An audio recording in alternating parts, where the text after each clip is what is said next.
Hey, what's up guys? Today I want to talk about some artifact sets that almost nobody talks about that are really strong and often best in slot in certain comps. Artifact sets that I use that are very underrated, under the radar, people don't talk about them. And a few of the sets I'm going to talk about are actually 4-star sets that people sort of disregard because they're 4 stars, but that can actually be optimal in many comps. I'm going to try to stay away from the mainstream sets that people already know are good and mainly talk about these underrated ones that nobody's talking about. First of all, I want to apologize for my voice. I'm really sick right now. I don't know why I got sick, but it's okay. I'm going to make this video, then go rest so that I can stream tonight on Twitch. Link in the description if you're interested. That being said, let's get right into the video. The first thing I want to talk to you guys about, before we get into the actual artifact sets that I've already recorded, I just thought I should give you guys this initial info, sort of disclaimer. Since we are going to be talking about a lot of 4-star artifact sets, I know people will be thinking, well, won't the substats be bad because they're 4-star? You can only get them to like level 16 and stuff.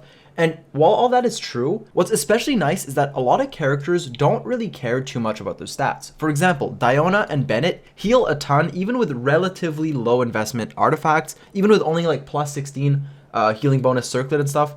They will heal more than enough, and you don't need to super invest into these characters. A low investment support character won't need like the best 5-star gear to be effective. So in those cases, a lot of 4-star artifact sets can be very strong. Now this video isn't just about 4-star sets. There are some 5 stars. We're talking about underrated, powerful sets that are really strong. But I do want to give this disclaimer because I do run 4-star sets on quite a few units. And basically it's in cases where I don't care too much about the damage of that character and they're low investment, but they still can have an optimal artifact set for the comp to benefit the whole party. The first and most important artifact set I have to talk to you guys about is Instructor. Now I know some people know that Instructor can be good on like a Diona or something, but people underestimate how broken the set is, and it can actually be better than 4-piece Noblesse in a lot of comps. Now obviously, as with most things in Genshin, it depends. Instructor isn't always the best option, but it is very strong because it increases your elemental mastery by 120 when you trigger an elemental reaction. So this lasts for 8 seconds, but it's when the character triggers a reaction. It's not just when they use their burst, so you can basically proc it whenever you want. And what's really good about this is when you're running a reaction comp, like your carry is proccing these huge reactions, like a Vaporized Diluc or Hu Tao, right? If you're running either of these characters, or even like a Melt Ganyu, right? Where your Ganyu's constantly melting. 4 Instructor can give you a ton of damage if you have it on your support, like Diona or even Bennett. And one of the nice things about this set is that it actually stacks with Noblesse, right? Obviously, they're different sets, so you can run one character on 4 Instructor, one of your supports, and have another on 4-piece Noblesse. You don't have to choose between the two.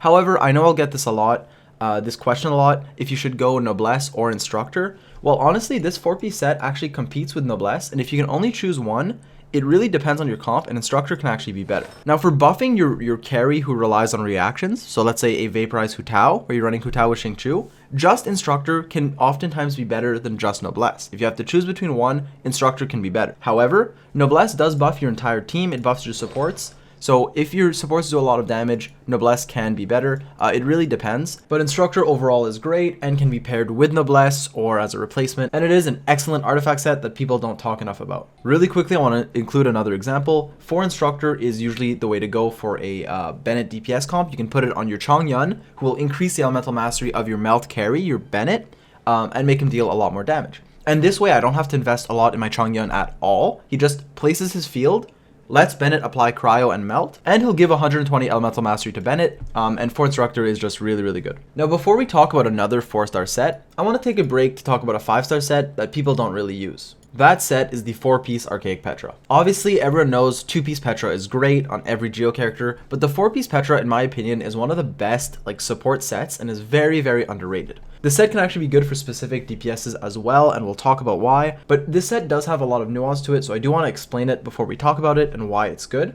Basically, when you pick up an elemental shard through a crystallized reaction, your party members, all party members, gain a 35% damage bonus for that particular element for 10 seconds. However, something very important to note is that the character with 4-piece Petra has to pick up the shard, which means you do have to swap out of your main DPS to pick it up on your support character like Albedo. I personally love 4-piece Petra on Albedo and think it's oftentimes his best set, because usually what people run on Albedo as a defense support, someone who places his E and just lets him do passive damage by stacking defense, we'll run 2-piece Petra with either just the best substats they have and just leave it at that, or run a 2-piece Defender's Will, a 2-piece Noblesse Oblige, something that doesn't really buff him too significantly. And while those other 2 pieces can be good, 4-piece Petra can significantly buff your main DPS if it is a elemental DPS. Now, obviously, you don't want to run this if your main DPS is like physical and you can't utilize this too well with like strong support characters. But overall, for Petra is just really solid because 35% damage bonus. And so let's say 35% pyro damage bonus to your Diluc for 10 seconds is pretty huge. The main downside is that you have to pick it up on your Geo support. It doesn't have to be a 5-star like Albedo, but I'm going to use Albedo as the example because I think he's probably the best support to run it on. But again, you can run it on a lot of characters like Ningguang.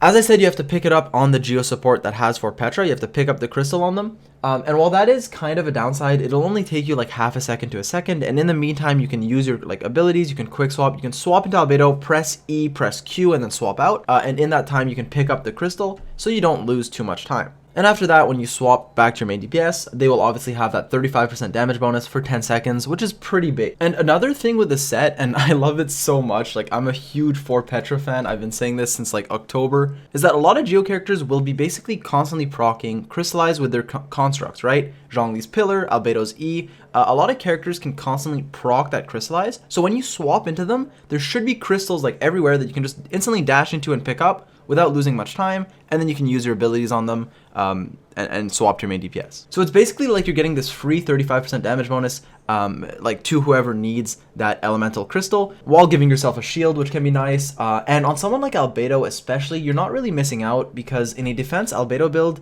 your artifact sets aren't that great. A lot of people, and myself included, will usually recommend 2 Petra and then just whatever you have best substats on. So if you can just get those good substats on Petra, which I know is hard, but obviously running for Petra is usually just better than not having the other set and can be much better than a 2-piece Noblesse Oblige, especially in a defense build where your burst isn't doing that much damage on Albedo. It's mainly just there to give your party elemental mastery through your talent. And it can be the same with a bunch of Geo characters where yes, your burst can do a lot, but having for Petra, depending on your comp, can be more damage overall and can just be really, really nice. And another thing that's actually pretty crazy is that you can run for Petra on like a Geo main DPS, because a lot of Geo characters, like let's say Ningguang as a DPS, she doesn't really have an amazing 4-piece, right? 2-piece Petra is really good on her, but then you usually pair that with a 2-piece Glad or a 2-piece Noblesse. And since Glad is usually like the best for her, that is what, an 18% attack bonus?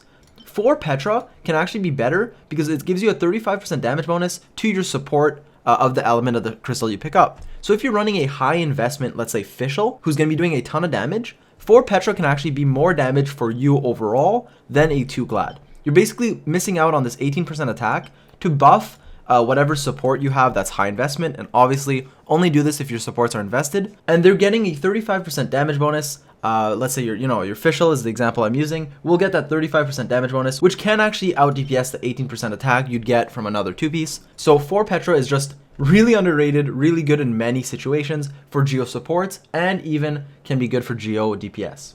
The next set I want to talk about is actually one that I use a lot in my streams in specific 4-star comps. It's just a set that's good in a lot of situations, and that is the 4-piece Exile. This set basically lets you run a lot less energy recharge on a lot of units. This can be good in many specific comps. I run it in a Shangling comp, I run it in comps where I'm spamming my burst, and it can be viable in a Xiao comp. If your Xiao doesn't have enough particles and it has trouble basically spamming his burst, you can run a 4-piece Exile on one of your supports. Keep in mind, Xiao really likes attack, so you would want 4 Noblesse. I would recommend 4 Noblesse on a support in a Xiao team, but if you can fit Exile on another support, a low investment one, it can be good. What this set does is, apart from the 20 energy recharge your support gets, for every party member excluding the wearer, using an elemental burst will generate 2 energy every 2 seconds for 6 seconds. What that means is you'll get 6 energy total on every other party member, which is pretty great, especially if you're spamming your burst on many characters. If you're running like Quick Swap or some burst heavy comps, Exile can be very strong and a slept on set. And one of the benefits of this and 4-star sets in general is that you can run them on very low investment characters. You don't have to super level up your Exile, because even at level 0, at +0, you still get the full effect. So you can just slap this on a low investment support and he'll basically be like almost optimal. Like he'll be good enough until you can level them or swap sets or whatever. But oftentimes Exile can actually be the best set for you. Same with like Instructor and other sets we're going to talk about. And on top of that, you get to save a lot of resources by not having to super invest into a character. I also quickly want to include a small part to talk about good artifact sets that aren't like as broken or as strong as the other ones. I just want to mention that 2-piece Exile and 2-piece Scholar can be very strong for if you just need energy recharge on a character and you don't want to invest into leveling their substats, like super stack up substats so you get enough ER. You can just slap a 2-piece Scholar and or 2-piece Exile, and you can get ER on them. Also sets, and these are not underrated, so I didn't really want to include them in the video, but I just thought I should mention them. 2-piece Defender's Will on Albedo can be good, and 2-piece Gambler as 4-star sets are good sets. But they're not that underrated. People talk about them. I didn't want to include them in the video, but I thought I should mention them in case you don't know. 2 Gambler can be good on someone like Fischl, but it usually isn't optimal because it is a 4-star. And usually 4-star artifacts are good on characters that you don't invest too much into, whereas you'd put this on someone with high investment.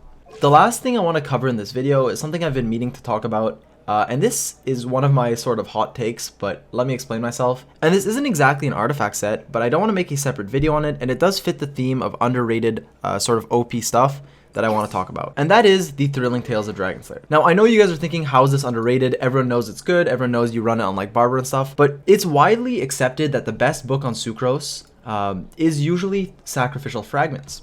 It gives you elemental mastery and can reset your skill cooldown to give you more particles and just be good overall. And while this is a great option, especially with refinement, I would actually argue that Thrilling Tales can be best in slot on many Catalyst users when they're used as a pure support, not just Barbara. Thrilling Tales is so insane that it makes Barbara not only viable, but a good option in a lot of comps. Xiao, for example, is a character who gets so much damage bonus from his burst that he wants attack, right? Giving your Xiao attack percent through like a Bennett burst or something can be very nice. And the same can be said about Thrilling Tales. So because of that, I would argue that in a Xiao comp, unless your Xiao needs the particles from like Sacrificial Fragments, unless he really needs the extra particles, running Thrilling Tales on your Sucrose can oftentimes be the best book, and in many other teams, especially if, let's say, you're carry snapshots. If you don't know what snapshotting is, it's basically an ability that factors in your stats at the start of it, like Xiangling's Pyronado. When she uses Pyronado, if her attack is buffed, it'll be buffed for the whole duration of the Pyronado. So if you have a support on Thrilling Tales, they will give 48% attack to Xiangling for the entire Pyronado, not just like the 10 seconds that the effect is active on. And so Thrilling Tales is not only just great overall, but especially with snapshotters. And I've been recommending this in a lot of comps recently, and I am starting to believe that Thrilling Tales can oftentimes just be the best for a lot of Catalyst users, and Sucrose is no exception. And this 48% attack for 10 seconds, every 20 seconds, so basically half the time, is nothing to scoff at. It's pretty huge, that 48%, especially on a character that wants attack like Xiao. And as I said, since Sucrose doesn't do that much damage to begin with, and like, yes, you can hyper invest into your Sucrose, and if you're running her, I guess this is the disclaimer I should include, if you're running her on like an emo damage bonus with attack percent here and like crit on the circlet, if you're making your Sucrose a carry, obviously you want a book that deals damage. But as a pure EM bot Sucrose, even in a comp with like Diluc, not just a Xiao team, and like a Diluc EM comp, or in a comp where you're like Xiangling, for example, a Xiangling vaporized carry comp, you definitely want your Sucrose on Thrilling Tales, because the extra cast of her E might give you particles and might deal a little bit of damage, but that damage is not as much as this 40% attack that you get, 48% attack from Thrilling Tales. So Thrilling Tales is just an insanely broken weapon, and I know this is an artifact set video. I know you guys might be thinking like, why am I listening about Thrilling Tales? And I know this weapon is popular, but I still think it's very underrated, especially on characters like Sucrose, who utilize it very well. And my Sucrose, for example, has 646 elemental mastery with a weapon that doesn't give any, and that's a lot of EM, and on top of that you get 48% attack. Now you might think my Sucrose is crazy investment. Well, actually, I just leveled a goblet that has a main stat EM, main stat Sands, main stat Circlet, and yes, you know, it's hard to get the main stats, but this isn't like substat luck, it's just main stat. And then my Feather has 63 at plus 16, and my Flower is plus 0. So definitely room for improvement, right? Plus 0, plus 16, and the rest are main stats. So yeah, a bit of a shorter / weirder video. I didn't really know what to title it because it's mainly artifact sets. There's just Thrilling Tales I wanted to include as well. I thought it wasn't worth a separate video or like changing the title to like best stuff that's underrated.